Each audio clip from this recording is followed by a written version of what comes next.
มูโอ้ยยั่วเป็นตาแสบคือหยังนี่โอ้ยตำปุ่นเจียงคกปุ่น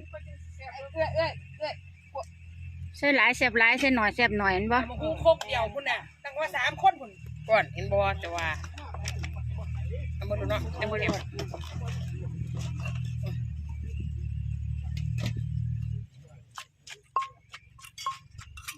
กินตำหุงหน้าจ้ากินตำหุงน้ำใหญ่เก๋เด้อมื้อนี้ทำเองเลยเด้ ซักเขาเนี่ยได้กินเขา โอ้ยหอม จ้ะบ่ค่ะเหมือนอยู่นอนแหม นะ บาดปลาแดกต้นก็มี ซิมแซ่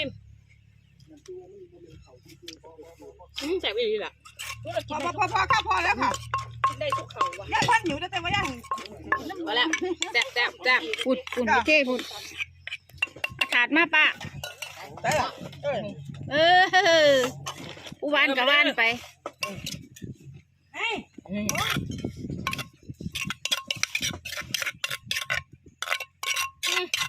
ยหอม แดกโคกมันไป